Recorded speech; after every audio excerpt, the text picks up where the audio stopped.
Genetic engineering is a process where scientists take genes from one species and force it into the DNA of other species. Every single independent study conducted on the impact of genetically modified food shows that it damages organs, it causes infertility, it causes immune system failure, it causes holes in the GI tract, it causes multiple organ system failure. The whole concept of genetically modified organisms is throwing a monkey wrench in the life on this planet. What if we could produce more yield on the same amount of land, squeeze more water from a single raindrop, conserve natural resources while caring for the environment? Monsanto is the company that told us that PCBs were safe. They told us that Agent Orange was safe. They told us that DDT was safe, and now they're in charge of telling us if their own genetically modified foods are safe. The reason why we have 170 million acres of genetically engineered corn and soybeans and cotton and canola oil and sugar beets in the United States is because it doesn't have to be labeled. The first genetically modified animal, a salmon, may soon be approved for human consumption. Both these fish are 18 months old, but the larger genetically engineered Aqua Advantage salmon grows twice as fast as the regular salmon. There has not been sufficient animal health testing, human health testing, or environmental impact testing of these new transgenic fish. Basically, they've taken agriculture and built an industrial model which doesn't fit nature. So instead of changing their agricultural model to accommodate what is natural, they're changing nature to accommodate the industrial model. If you have an organic corn crop that sits next to a genetically engineered corn field, and it happens to tassel at the same time, and it happens to be downwind, you're going to get your crop contaminated. The rest of the food supply is contaminated. Then the genie is out of the bottle, and it's maybe physically impossible to turn the situation around. In the genetic engineering revolution, these seeds are now patented property of one corporation called Monsanto. The pharmaceutical industry has no interest in having you well because they don't make any money if you're well. And the pharmaceutical industry is the biotech industry. Some people think that GMO really means God move over. We are heading downhill at a rapid rate of speed toward our own extinction. The use of GM in agriculture is a risk that is simply not worth taking.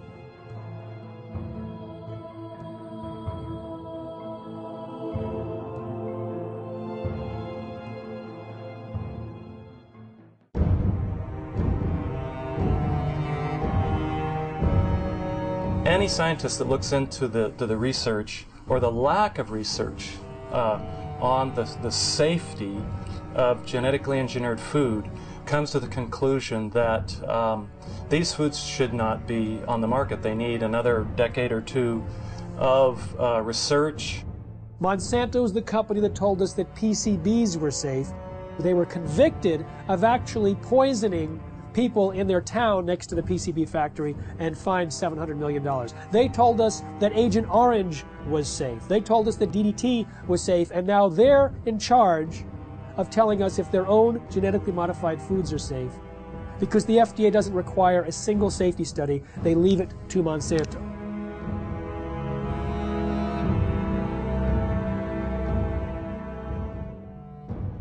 I know Monsanto, as one of the officials of the organization said, we're here to make money. And that's not just Monsanto, that's a lot of food industries. Their job is to make money for the investor. Unfortunately, that becomes the highest priority thought in their minds. Make money, make money, make money. They're not actually making products to make health, they're making money. And so they tend to overlook the health consequences. I think that is a ridiculous sort of approach to the problem. There should be some responsibility being assumed by the producer that when they're producing food, they have a reasonably good assurance that it's a good quality product. That should be the highest priority thing. And then if they can make money with that, fine and dandy. But unfortunately, it's usually the other way around. People in this sort of business are looking for opportunities to make money first priority. And then in this case, maybe letting somebody else worry about the health consequences, maybe even the public. And I think we have it upside down. That is simply upside down. Why did the FDA abdicate their responsibility to protect us? The White House had instructed the FDA to promote biotechnology under the first Bush administration. And so the FDA created a new position for Michael Taylor, Monsanto's former attorney. So Michael Taylor was in charge of policy at the FDA when this GMO policy was created, and then he became Monsanto's vice president, and under the Obama administration was put back in the FDA as the U.S. food safety czar.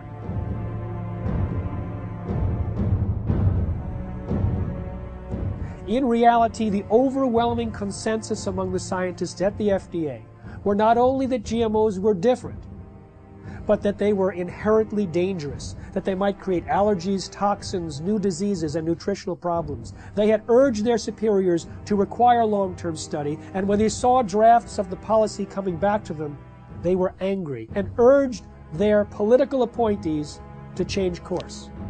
But Michael Taylor and the political appointees ignored the science, ignored the scientists, denied the existence of their concerns, and set forth a policy that allowed GMOs to be put on the market in a way that creates unprecedented risk for human beings and the environment. The FDA is composed of smart people, but they're smart people with a conflict of interest.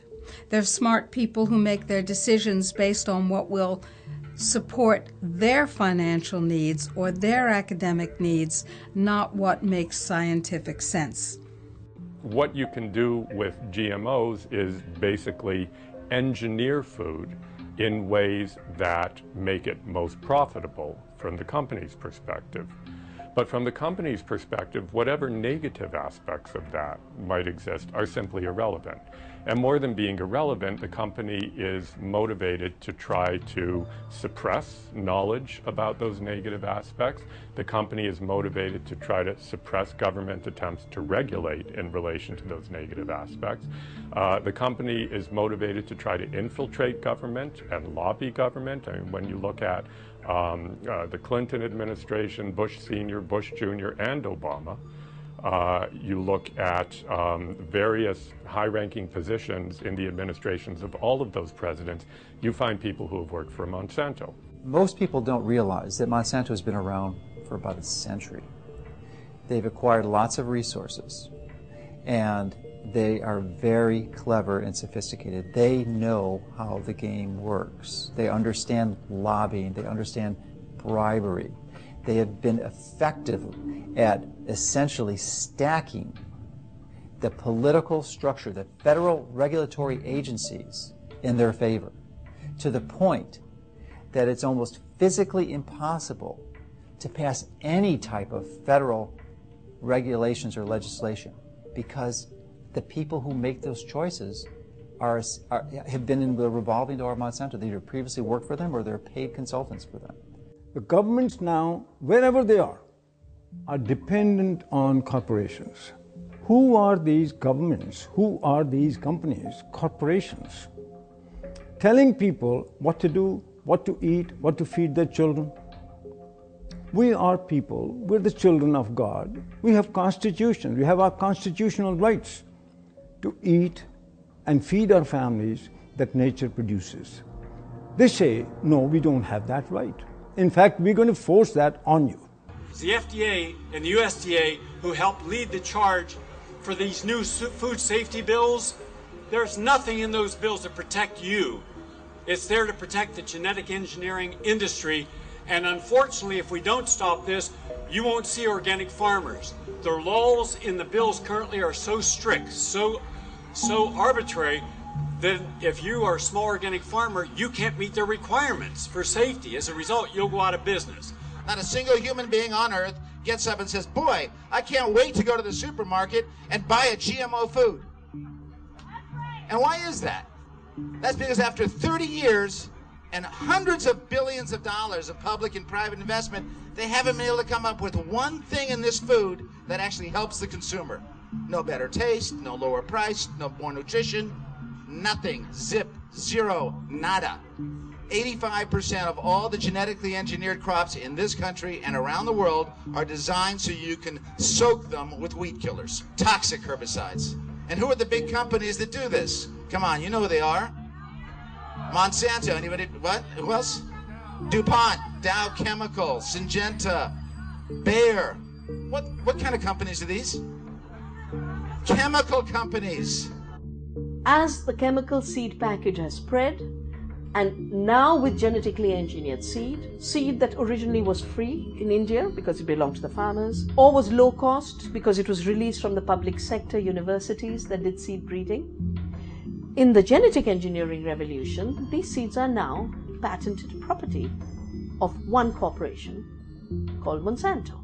They take genetic material, either DNA or RNA, and insert it using very sophisticated techniques and create an artificial life form, a transgenic species that is impossible to reproduce in nature because the reproductive organs don't match. And as a result, once this form is created, here's the danger.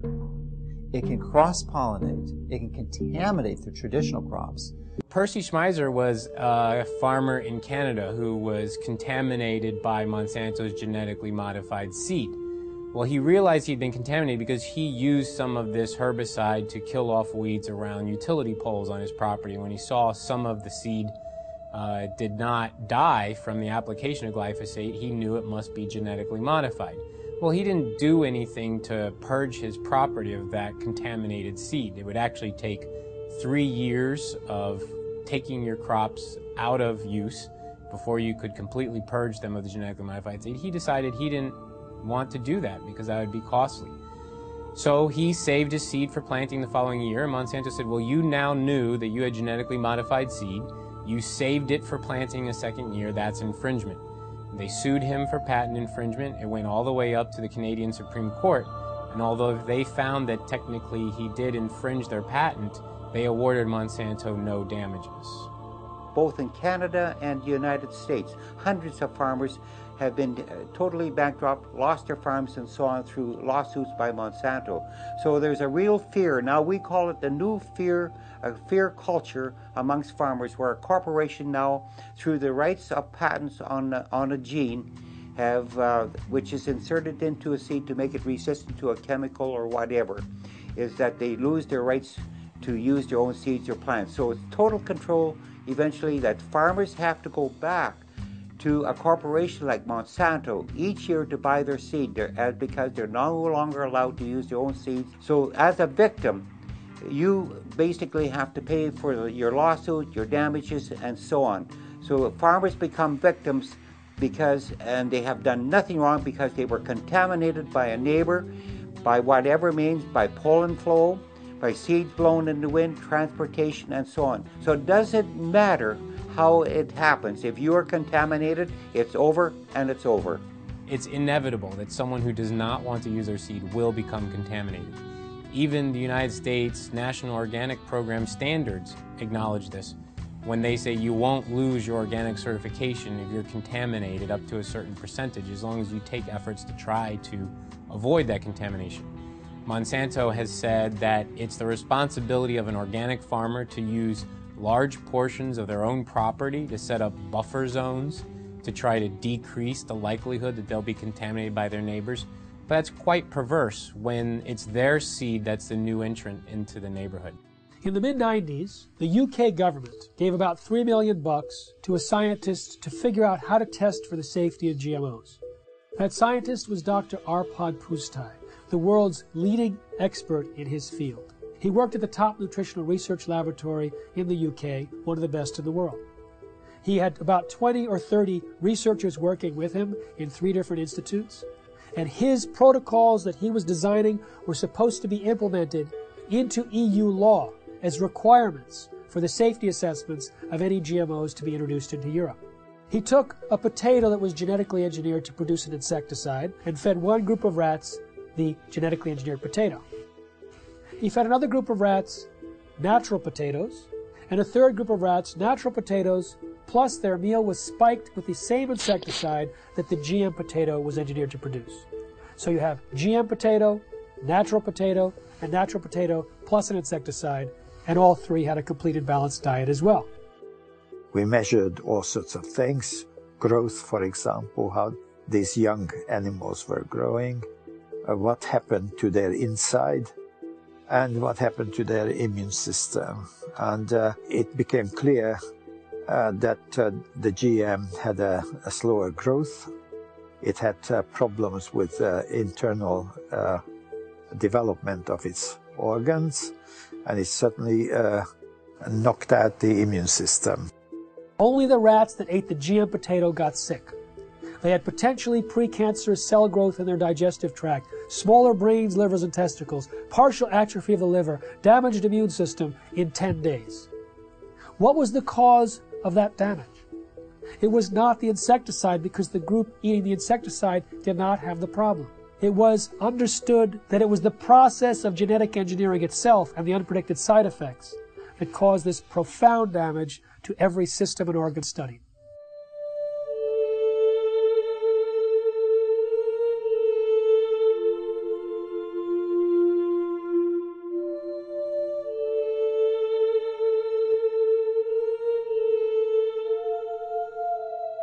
He shared his concerns about GMOs and was a hero for about 2 days at his prestigious institute.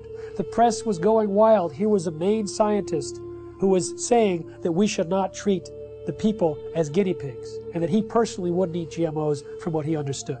The director of his institute received 2 phone calls from the UK Prime Minister's office. The next day, Dr. Arpad Pustai was fired from his job after 35 years, silenced with threats of a lawsuit. His team was disbanded. They never implemented the protocols. Instead, a campaign was launched to destroy his reputation in order to promote and protect the reputation of biotechnology.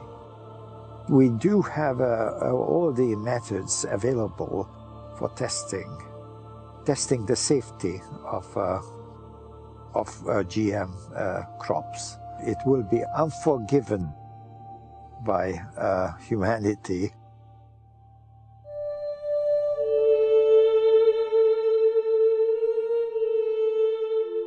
Monsanto scientists found bacteria growing in a chemical waste dump near their factory in the presence of Roundup herbicide.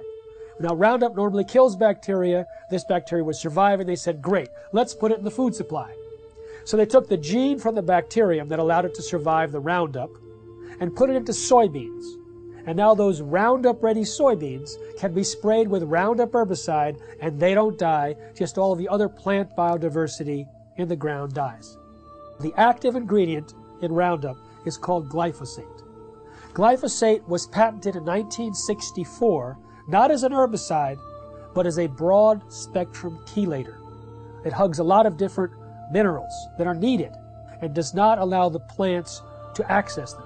It also destroys some beneficial microorganisms in the soil, which normally provide nutrients to the plant. It also promotes pathogenic organisms in the soil, which then overrun the plant. And so it creates weaker plants, stronger disease, and the disease does the killing. Now, what do the livestock in the United States eat? They eat largely Roundup-ready crops. Roundup-ready soy, corn, cottonseed, canola mash, sugar beet pulp, and soon alfalfa. So a huge percentage of their food intake is Roundup-ready crops. Now remember, Roundup pulls the nutrients out of the crop. It makes them unavailable. So now we have millions of livestock eating nutrient-deficient food. And what do we eat? We eat plants and we eat animals and take their milk. So it turns out it's a perfect storm now, not just for plant disease, but for animal and human disease.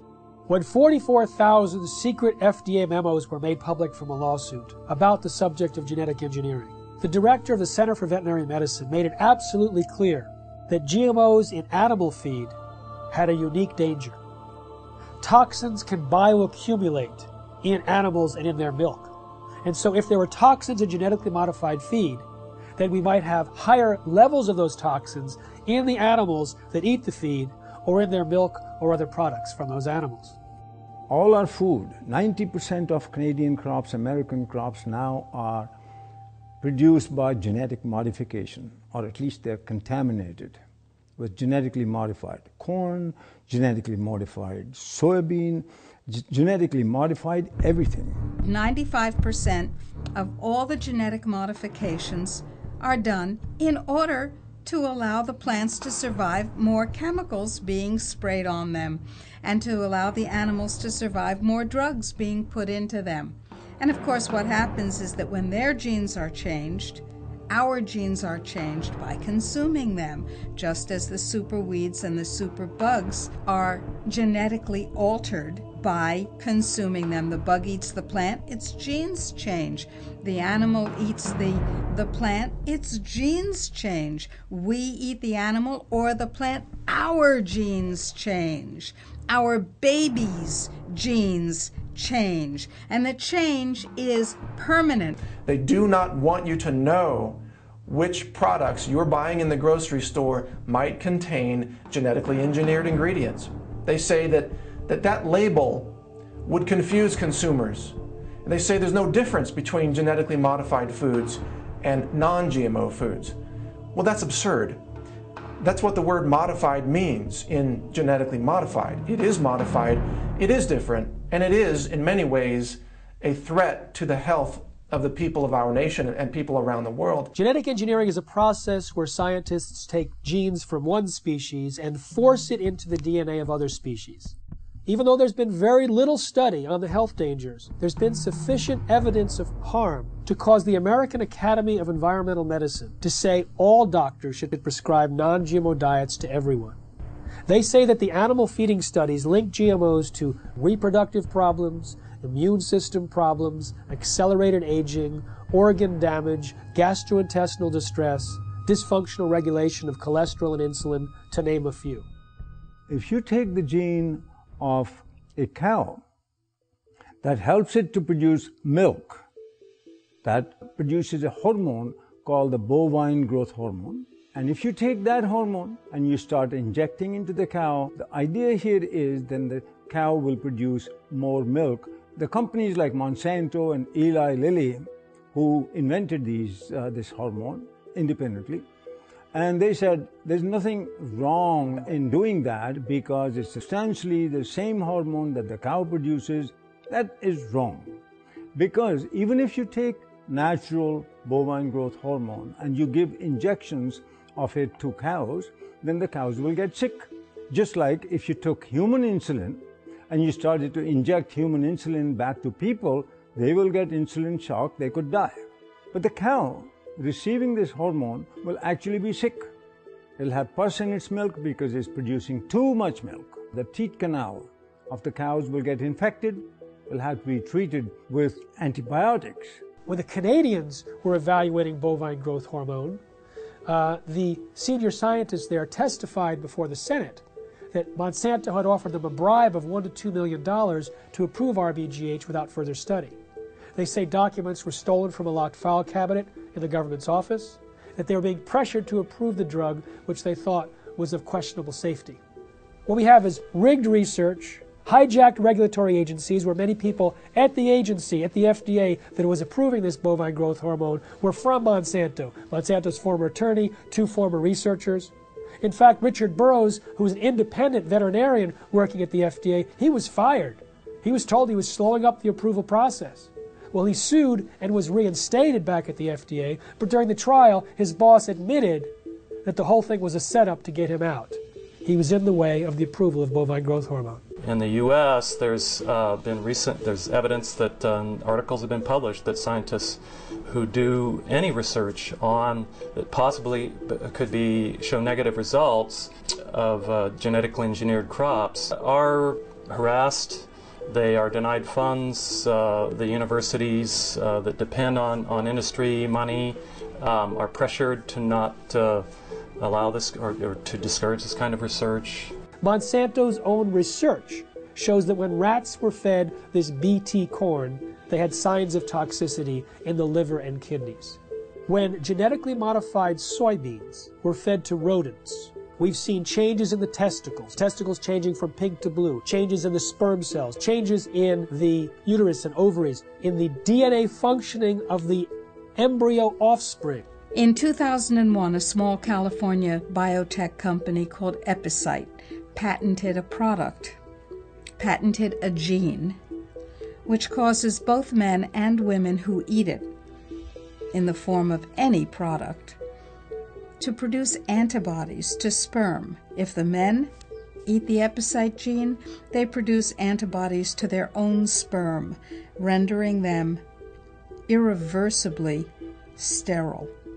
If women eat the Epicite gene, when they have intercourse, their bodies produce antibodies to the sperm that has been deposited, and they become infertile through the destruction of the sperm.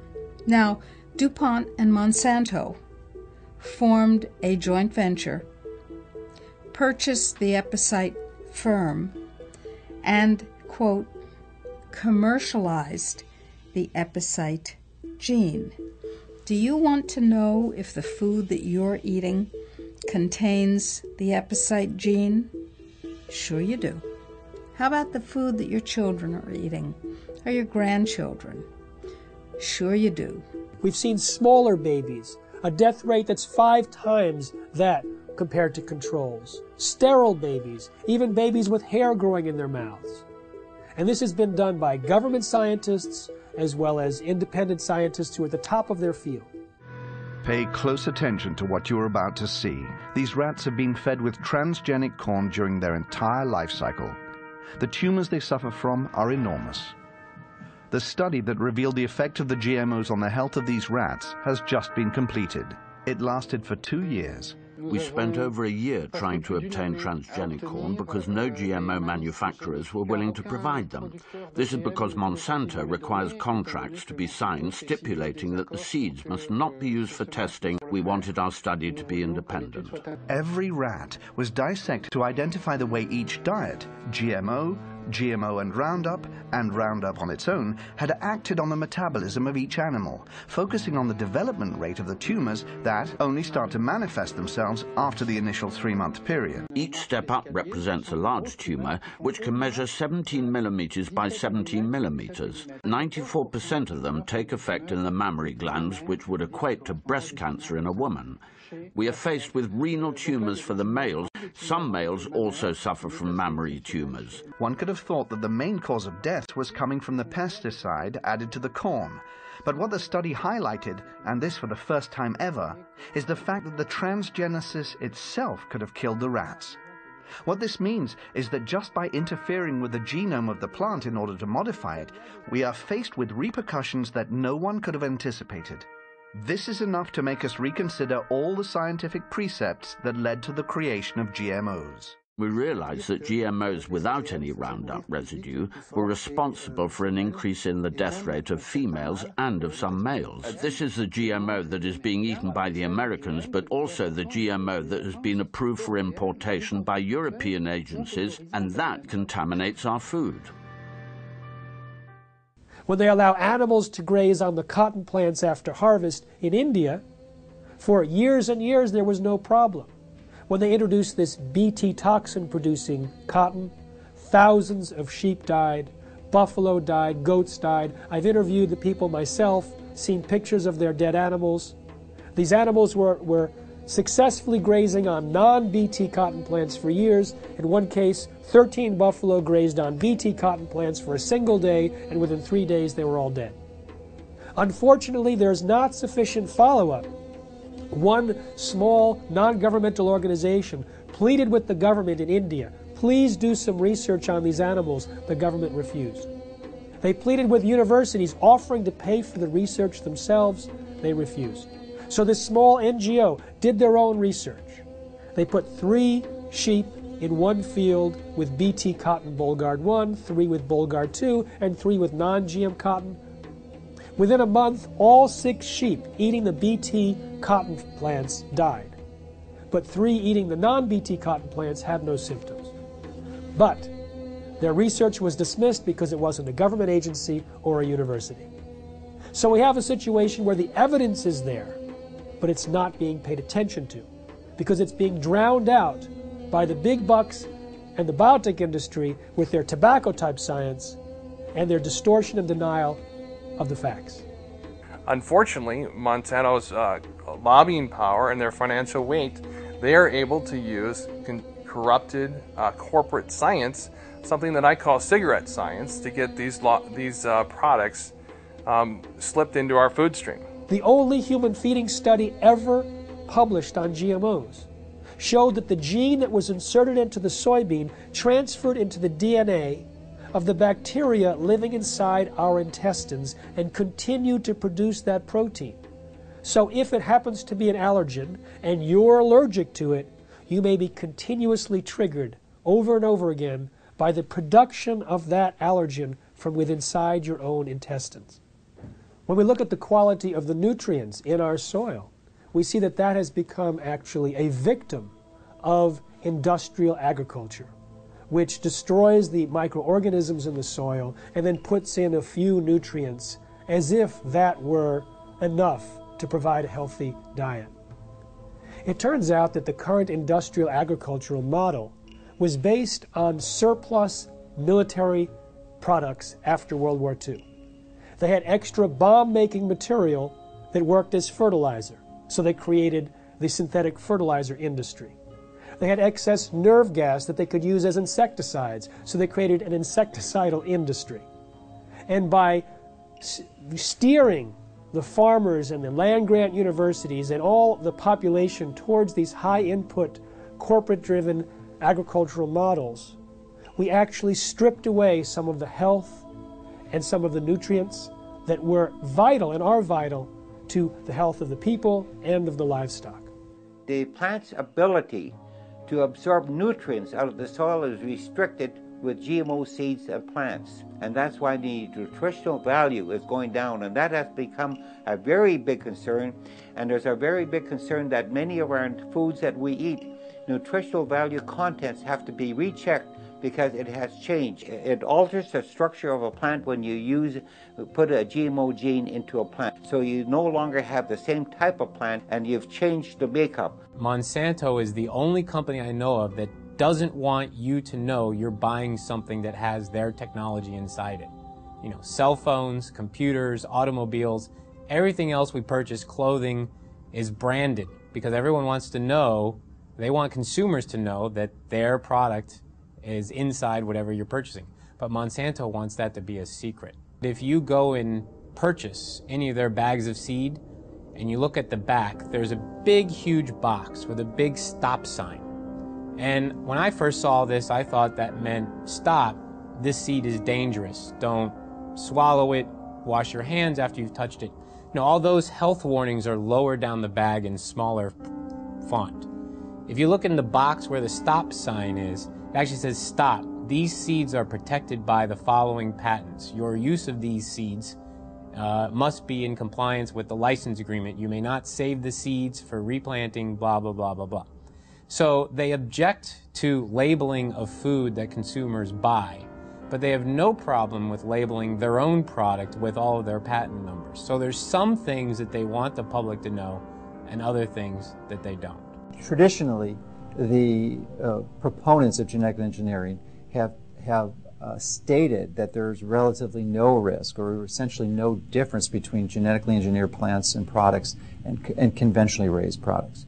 Well, new studies dispute this quite widely. There was a study done last year in the Journal of Reproductive Toxicology that showed that over 93% of genetically engineered toxins were found in the blood of pregnant women and 80% in the fetuses.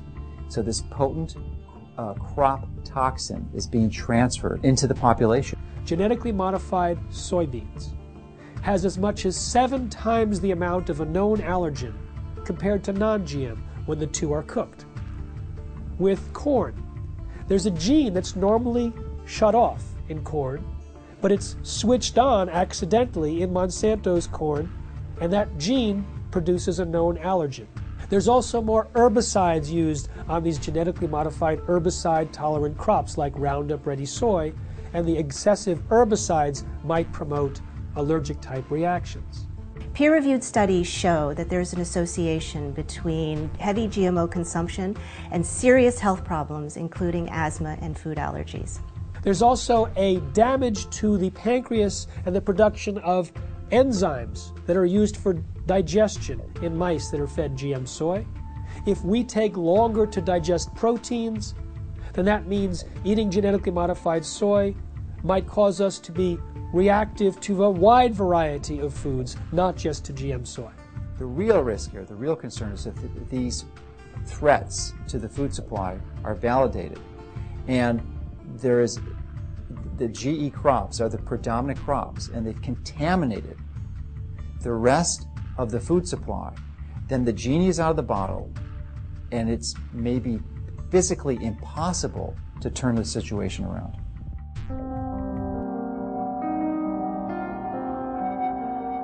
There has been no long-term research on the concept or consequences of what this genetic modification does, not just to us, but to the environment. And right now, from all the research that's showing up, it says this has a very negative and profound effect on destroying the environment in which we live. So therefore, I find it senseless that the government would support and condone genetically modified foods without even having the basic research to understand the liabilities involved in creating these monster organisms and putting them into our world. The conversation in Europe and in countries in South America and in Asia is much more sophisticated in terms of its understanding of science, the importance of independent peer-reviewed science that isn't contaminated or corrupted by corporate influence.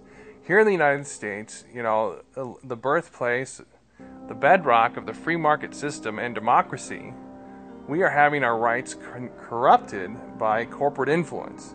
The major impact that Monsanto has, their ability to get their products approved with minimal scientific oversight and minimal review of these products for human health testing, is really an abomination. The entire scientific foundation underneath genetically modified organisms is false, because organisms are not genetically determined.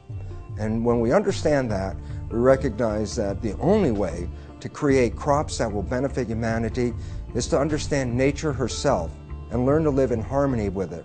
And this is a completely different approach than humans have had for the last couple hundred years, where we always thought, oh, humans' job was to control and dominate nature. In that process, we are now leading the world into the 6th mass extinction of life on this planet. 5 times in the history of this planet, life essentially got wiped out and started all over again. The 5 previous mass extinctions are attributed to things like comets or asteroids hitting the Earth and destroying the environment. We are now deep into the 6th mass extinction of life on this planet. We are losing species of organisms faster than even in the previous 5 mass extinctions. But the source of the problem is much closer to home than a comet or an asteroid. Science has recognized that it's human behavior that is undermining the web of life.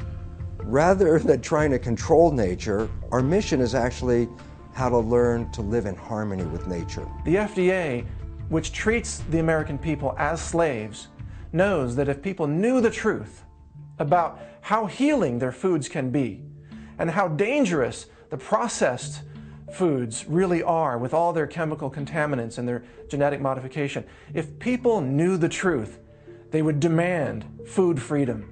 They would demand access to healing herbal therapies and healing dietary supplements.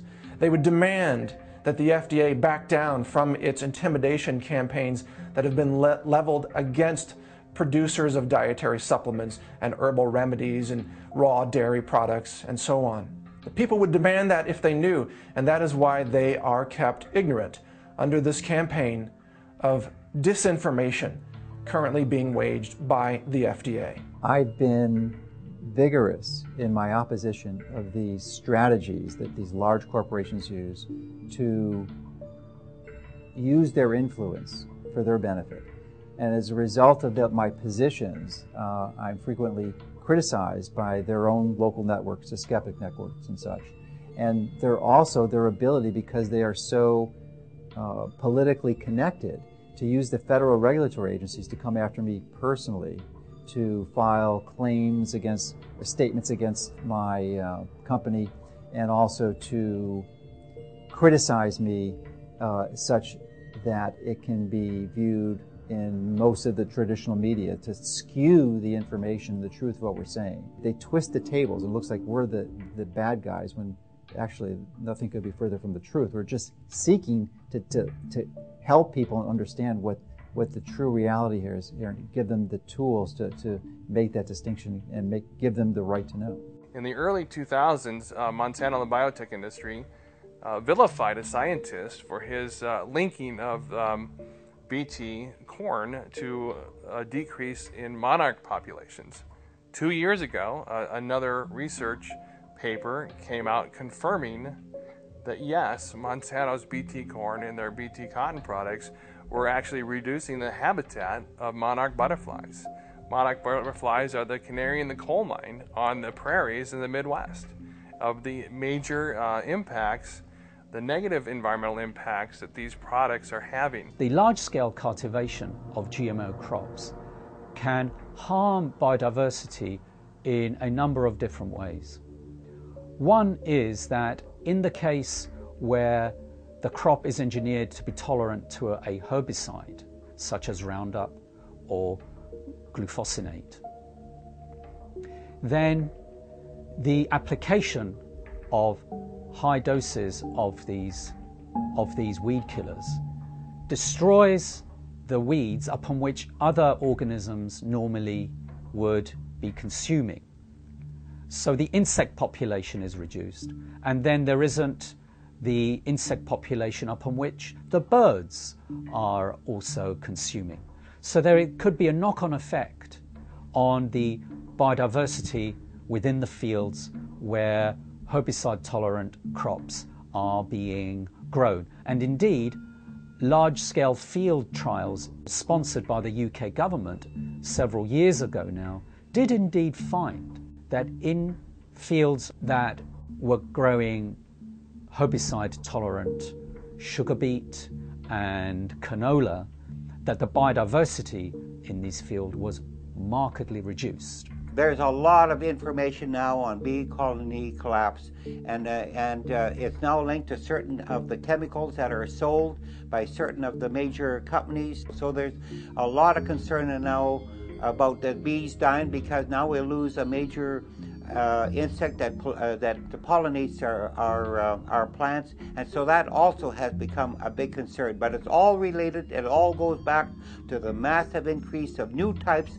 of more powerful chemicals, more toxic chemicals than we ever had before. And that's why we have many of our beneficial insects are being killed by these new types of chemicals. GM carries novel health and environmental risks, which we are now beginning to measure, both in terms of environmental impact and also outcomes in feeding trials, controlled feeding trials in animals.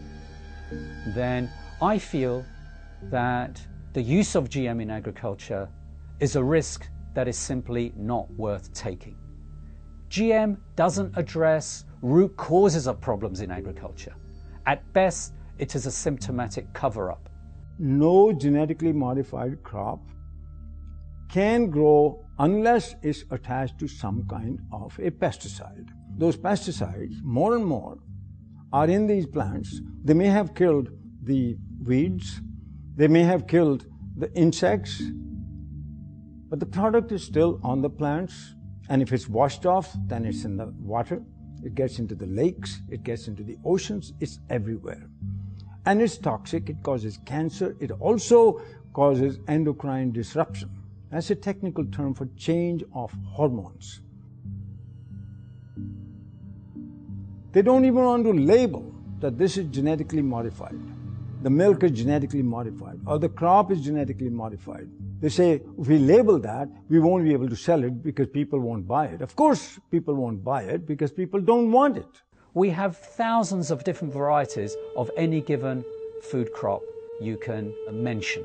And by simply dipping in to this already existing reservoir of varieties of crops, resurrecting old crop varieties which have been displaced, could readily meet our food needs without having to resort to the risky procedures associated with GM. What is an herbicide-resistant crop It's a crop that you can spray the hell out of it with a toxic chemical and it won't die. It kills everything except that particular crop. And so you have the ability not only to sell the seeds to the farmer, you're going to sell them the companion pesticide. So you get two sales for one, and they're going to have to come back to you every year and get them, because once you start applying these poisons on this scale, your farmland is so devastated that to convert to organic, for example, is economically difficult. The most comprehensive analysis of GMOs shows that they actually reduce yield.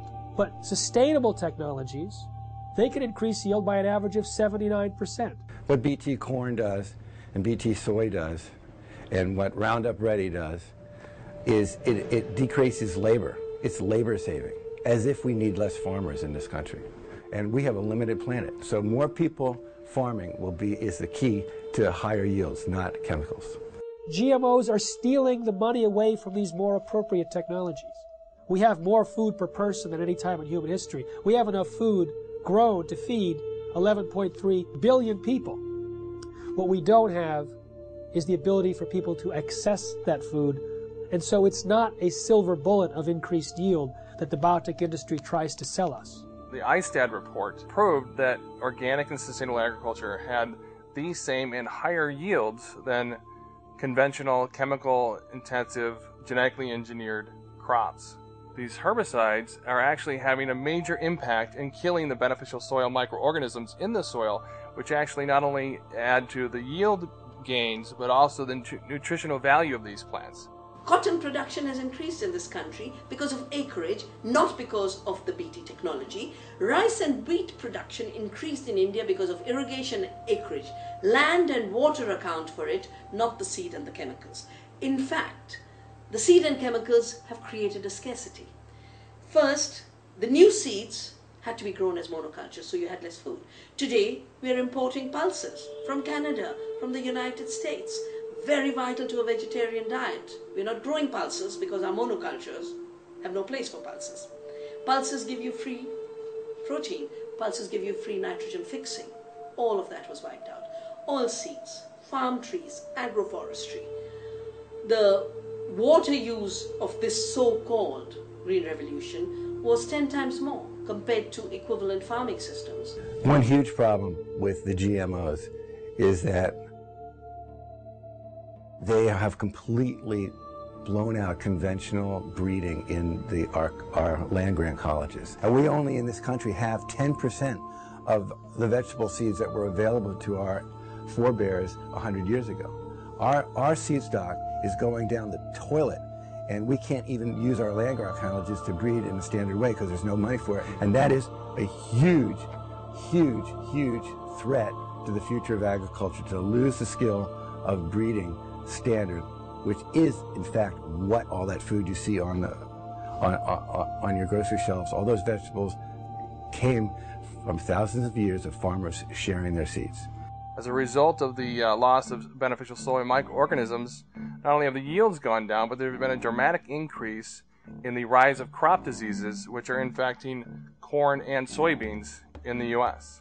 We're sacrificing, our soil just because it's an easier way to farm, and trying to convince ourselves it's more economical, but it's not.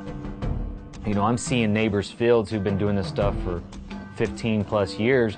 They can't get rid of a lot of weeds now. These weeds are getting resistant to the glyphosate herbicide, so farmers are upping rates, more herbicide. And then all of a sudden that's not doing it anymore, so you have to switch herbicides. So now the soil is just more and more and more full of poison. So there's going to be more sickness in that field. It's going to be more susceptible to diseases, insects. It won't make it through drought periods as long. The same crops side by side, right across from each other. The natural plants are going to make more over time.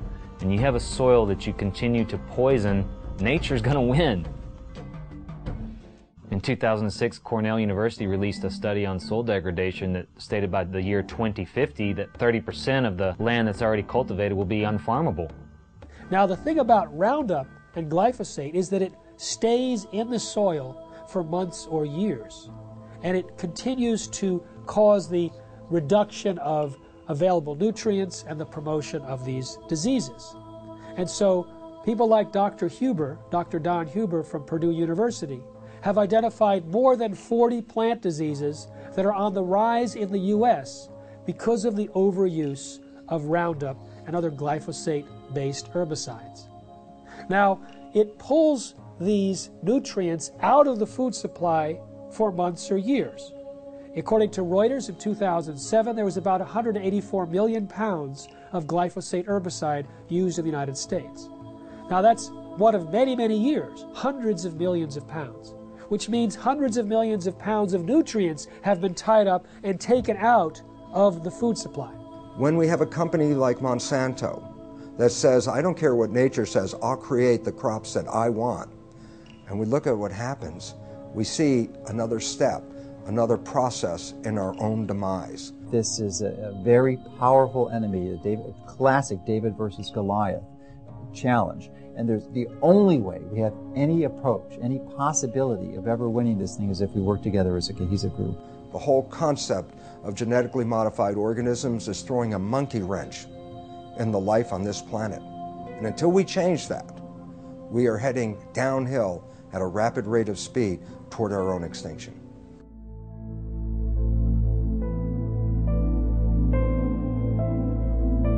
Genetically modified organisms are living beings where genetics or DNA of one species is taken out and transported artificially into another organism, and in other words, some sort of genetic manipulation, genetic engineering has occurred. Nature, God if you like, does not permit that. You cannot take the gene of a bacteria and put it into a pig or a people or anything like that, or vice versa. They've put spider genes into goats in the hopes that they can milk the goat to get spiderweb protein to make bulletproof vests. They've put cow genes into pigs and made cowhides on those pigs. They had what was called an enviropig, a pig that would have manure that was less toxic. They can create these featherless chickens to kind of better live in these tight battery cages, these small barren wire enclosures extending down long rows and often windowless sheds. It can be 1 million birds in a single shed. How do you do that?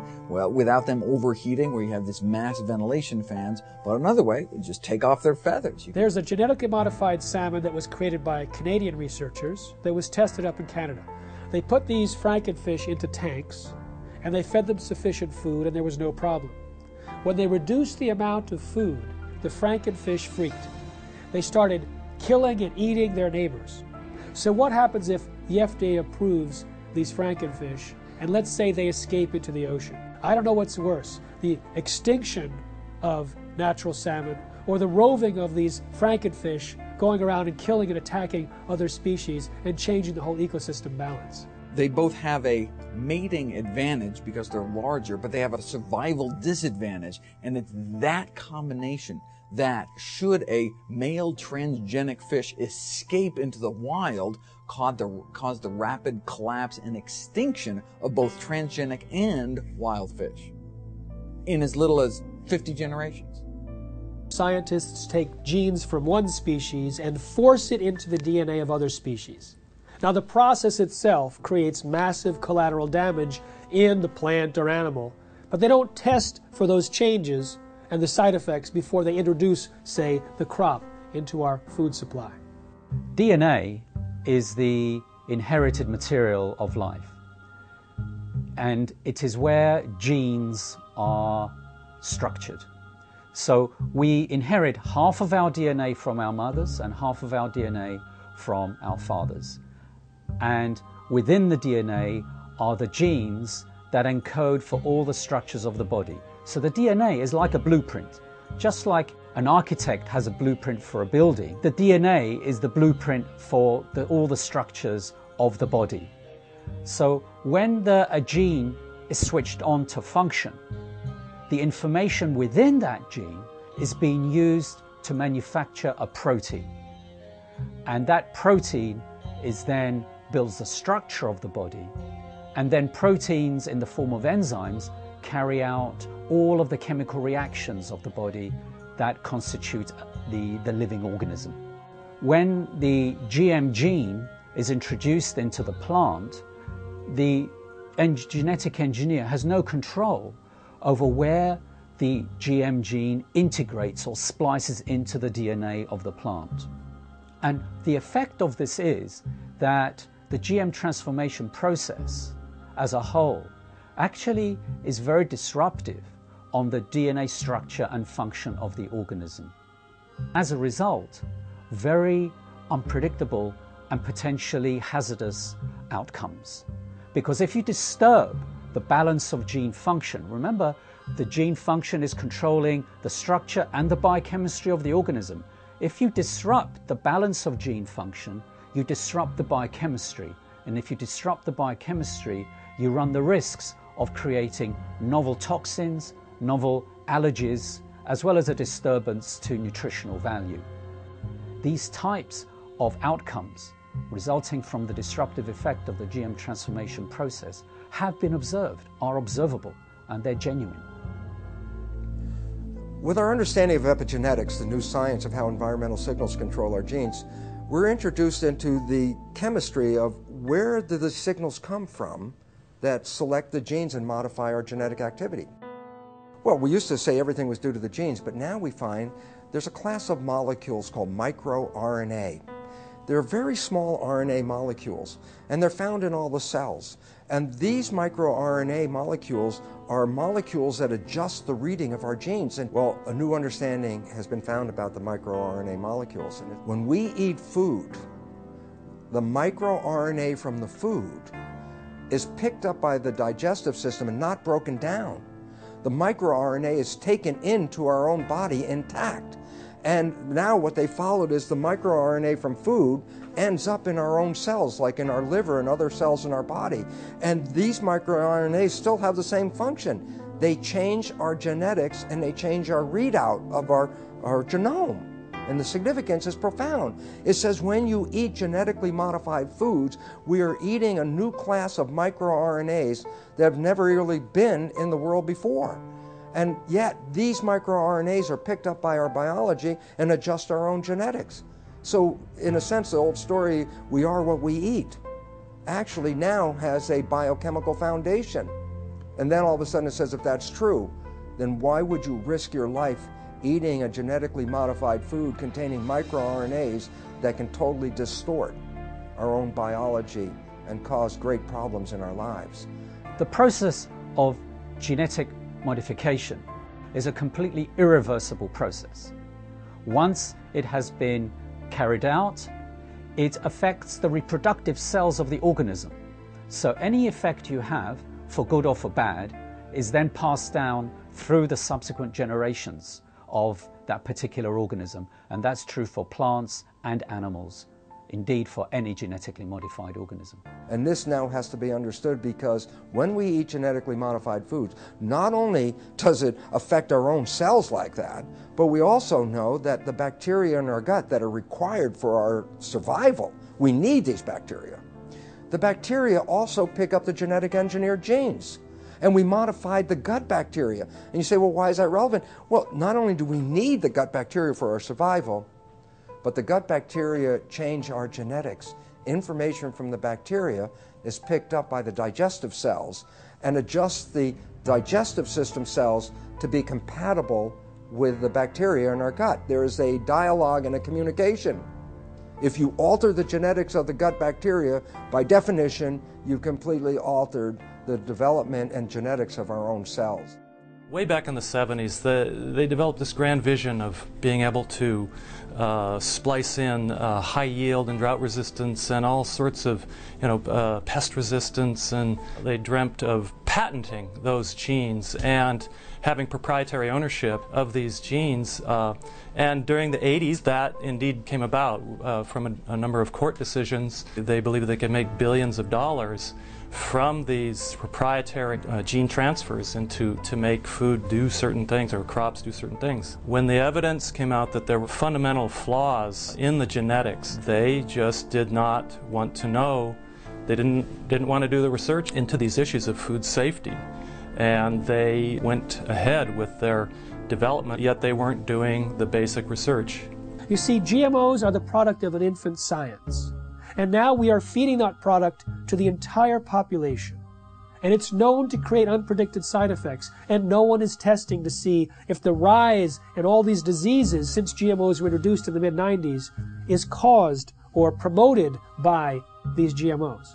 If Monsanto's patent on a gene, if that patented gene gets into any, and I'll use the term, higher life form.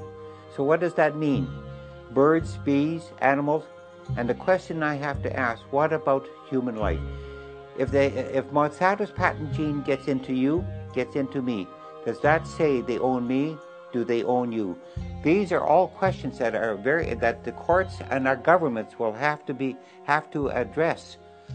How far does the patents on genes on life go?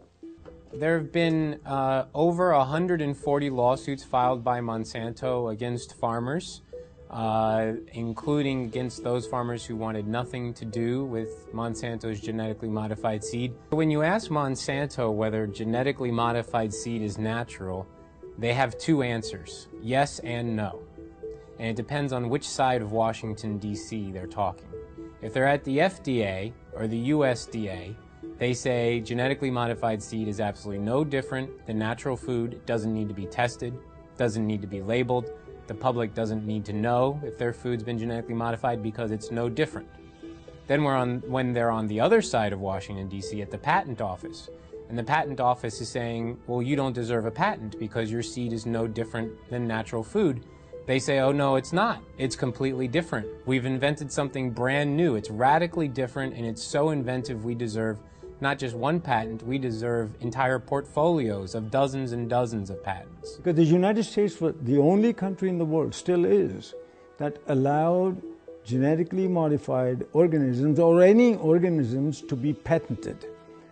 Up until then, living organisms or their products could not be patented. So the patent for insulin, genetically modified insulin produced in the E. coli bacteria, was given to Eli Lilly. Monsanto got it for RBGH, the bovine growth hormone. I have a book called Corrupt to the Core. In that book, I describe, by quoting from a published speech by a Monsanto executive, saying how they're going to control the whole world. Not just by genetic modification, but they're going to take charge of the whole world by influencing the White House, the Whitehall, the French Parliament, and Canadian Parliament, and the Japanese Parliament. This is published information. How they're going to control the whole world.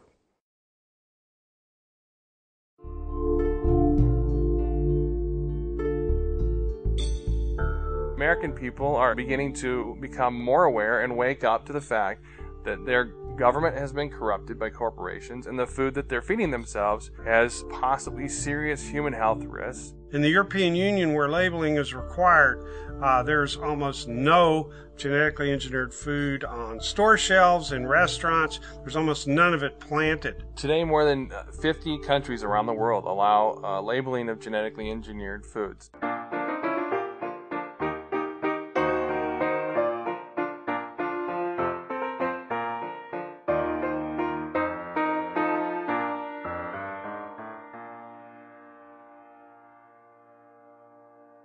The FDA has received over 1 million comments from citizens demanding labeling of GMOs. 90% of Americans agree. So why no labeling? I'll give you one reason. The influence and the corruption of the political process by Monsanto.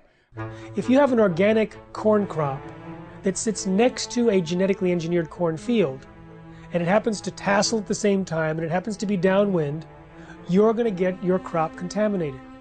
In fact, even the seed stocks are becoming contaminated. I should have the right to be a conventional farmer. You should have the right to be an organic farmer if you're right. But if we have GMO farmers, you no longer, remember this, you no longer can have an organic farmer, you can no longer be a conventional farmer. You'll become a GMO farmer whether you like it or not. An expert in air pollution calculated how far corn pollen could travel in 24 hours, which is the maximum time that it can remain viable to cross-pollinate. It could travel under certain weather conditions over 500 miles. They want the public to sit down and not think about what happened before this piece of meat got on my plate. What happened before this glass of milk sat on the table? We have an ethical responsibility, I believe, not just to other humans and to the future generations. We have an ethical responsibility to all living creatures. We have increasing numbers of retarded and autistic and genetically damaged people among us. We have increasing numbers of lethal allergies and potentially lethal allergies that coincide with the introduction of genetically modified food. We have increasing amounts of autoimmune problems. We have increasing amounts of pretty much everything. The pharmaceutical industry has no interest in having you well because they don't make any money if you're well. And the pharmaceutical industry is the biotech industry, and it is the agrochemical industry. Thousands of doctors are now prescribing non-GMO diets to every patient. In fact, the American Academy of Environmental Medicine urges all doctors to do so. They evaluated the animal feeding studies and said that there's a causal relationship between GM feed and disorders, and they urged the government to put a moratorium in place on GMOs and, of course, therefore labeling. My God, we are the sickest of the major countries in the world, and we're also becoming the dumbest of the major countries in the world. And the significance about that is, what a coincidence. This is the motivation of a government, and this is exactly where we are. A country like the United States has 20% of its GDP spent on healthcare costs, on trying to cure chronic disease. We're giving vaccines in children.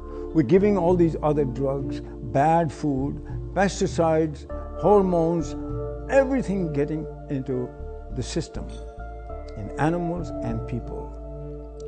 This is going to drive countries bankrupt. We're talking about people whose lives are either terminated through preventable diseases which were not prevented through the toxification of their bodies by toxic food. Total population of the world is about 7 billion now. They're saying by 2050, the population will grow to approximately 9 billion. And these companies and the governments all over the world are saying the amount of food in the world will have to be increased to twice the amount. The biotech industry is promising to feed the world with crops that will have higher yields, even though it's not the amount of food right now that's the critical issue. It's access to the food. And access to the food is largely an economic issue. There's no shortage of food. This is purely due to corruption, because corrupt people in power, won't let poor people have their share. Now, since GMOs were introduced, there has been a dramatic increase in infertility in the United States. But there's significant evidence both in laboratory animal feeding studies as well as livestock experience to point a finger at Roundup-ready crops as a potential cause. The newest information of a study just published a week ago shows that these toxins in the food have actually been associated with an increased intensity of obesity, and this is found in salmon and rats. And there are other suggestions that they produce long-term imbalances in fertility rates, in hormonal levels, and immune function, and the ability to digest foods. Big agricultural and chemical companies don't want to label GMOs. What these corporations say is that labeling GMOs will increase our food bills. What I say is if they're so concerned about our bills, then they need to focus on a bigger price tag, and that's our healthcare costs. And we're not just talking about the cost of medications here. How about the cost of missed work and lost productivity when parents have to rush their child to the emergency room or to a doctor's office? And for the children, how about the missed school and summer camp? We're talking about the emotional and societal cost played out over and over again, hundreds of thousands and millions of times over. So these companies that are promising us to have abundant food, bring prosperity, they're lying, and the governments are with them? I think if you really want to know the true story about what corporations are doing in our society, about the various harms and dangers that they present, you can't rely on mainstream media. You have to go deeper and you have to go further. That's going to be a very important piece in us moving forward. The fact that we do have those sources of investigation that are not beholden to corporations or corporate media, and that we do have a mechanism in the internet for disseminating them broadly. We have this sort of common enemy that has allowed the profession, the healthcare professionals and the journalists and a whole variety of individuals and media sources who you wouldn't think would be aligned, and typically many of us have disagreements on certain issues, but we've all come together to realize that this is a very powerful enemy, a classic David versus Goliath challenge. And there's the only way we have any approach, any possibility of ever winning this thing is if we work together as a cohesive group. So what you see is Monsanto genetically contaminating crops, monopolizing seed and destroying biodiversity, turning farmers into serfs through this indebtedness, corrupting government, undermining law and regulatory process, and worst of all, polluting scientific knowledge. They're polluting genetically, they're polluting politically, and they're polluting epistemically. They're even stealing our minds. Through the food we eat, through the television and programming and the news media we receive, that information alone constitute what you might call the nocebo information. That negative information about the world is causing us to become sick. The food we eat exacerbates that same problem. We are living in a situation where we must take back our own power.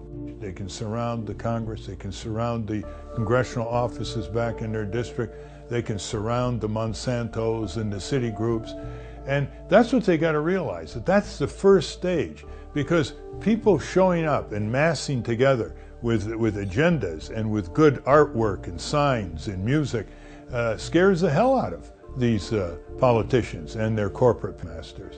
Let's use the power of government to support what we want, which is to have choices. Stand up that you should have the right, a human right to grow the foods and crops that you want. Americans have a right to know if their food is genetically engineered. It's time for labeling. It's time for people to know how their food is being produced. It is completely pro-capitalist to have things labeled. That's where you know what you're getting. And if the consumer over and over and over again says they want to know, they want the choice. But producers are freaked out because the choice is not going to be for them. We have to start now and not let more contamination exist and more danger to human health and the environment to the massive use of chemicals. So by stopping GMOs and eradicating GMOs, you'd also then stop less chemical use and more danger to the environment. And all of us are very concerned about human health and the environment. What's going to get your children through this and your grandchildren's generation? What are we handing off to them? What are we passing down to them? If the earth is us and it's our greatest legacy, what are they inheriting? And if you care about what you put in your body, you'll create as much of your own food supply as you can while you still can. Save seed, grow heirloom foods without any chemicals. I mean, there's dozens, if not hundreds of methods and ways that we can go about correcting this and preventing this, but we have to start making those changes now. It's very important to be an organic farmer for the future of our children and our grandchildren and even ourselves in the food that we eat. Don't give up your rights, our human rights, to this. If what's important to you is what goes into your body and what your health is now and will be, then you have to become activated. But to do that, we have to recognize there's a new science, and that new science completely pulls the foundation out under the conventional science of genetics and GMOs. That science is false and destructive. And the wake-up call is knowledge. Knowledge is power. Lack of knowledge, a lack of power. And what this world is suffering from now is a lack of knowledge, because we do have knowledge.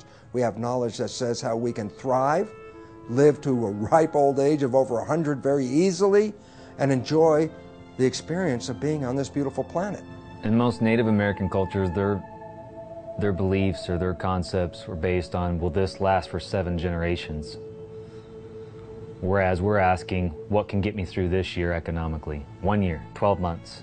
That's one of our greatest problems right now, is to leap over that barrier, that mentality. Globalization has happened. It's here. But its effects have to be reversed. Globalization in a good way, where people learn about each other, people learn about each other's religions, to tolerate each other's spirituality, work together, work in nature, work with God. Because it's time for us to re-empower our lives. For 10,000 years, humans grew crops without chemicals. You know, it's time that we get mandatory labeling. It's time we cut down the biotech bullies to size. And then now, let's have that discussion again about chemical agriculture versus organic or traditional agriculture. The overwhelming majority of the public want us to produce food and to raise animals in the natural, healthy, humane way, in a way that doesn't destroy the environment, public health, and the climate. And we're going to get to that point, but it's going to require, as I often put it, the food fight of our lives.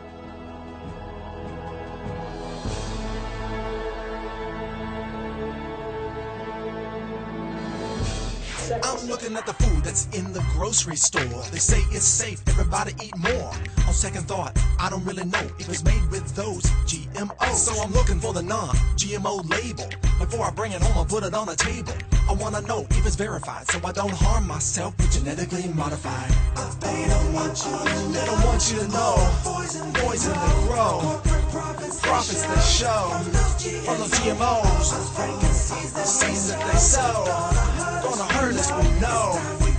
Told them to go. Say GMO, no. Hey, look. I don't want to eat poison. I don't want gene mutations at my dinner reservations. It's a food abomination.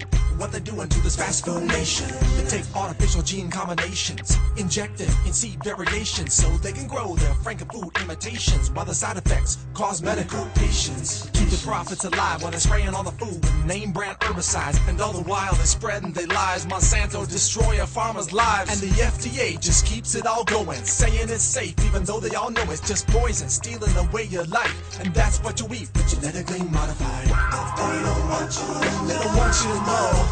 Poison they grow. Profits they show. GMO, no. Seeds that they sow. Gonna hurt us, we know. Told them to go. Say GMO, no. FDA scientists said that GMOs might create allergies, toxins, new diseases, and nutritional problems. Allergies, toxins, toxins.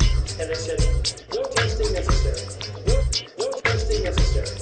GMO safety, that's a corporate myth. If you don't believe me, listen to Jeffrey Smith. He's the man with the plan, gonna do what he can to help us all get those GMOs banned. But we need you to lend a hand, take a stand against this food stand. It's a mission for the health condition worldwide, cause we don't wanna live genetically modified. No testing necessary. Living inside of us. No testing necessary. Living inside of us. Don't eat food unless you know what's in it. Don't believe the propaganda, the press will spin it. Affects everybody, we all up in it. Stand up to Monsanto, tell him, oh no you didn't. Reject franken foods in the store. Demand honest labels so we can be informed. We have a natural right to know what we buying. Just say no to GMO before our farms start dying. Just say no to GMO. These corporate crooks are lying. Just say no to GMO. This time we're not complying. Just say no to GMO. We just not buying it. Just say no to GMO. No testing necessary. Just say no to GMO.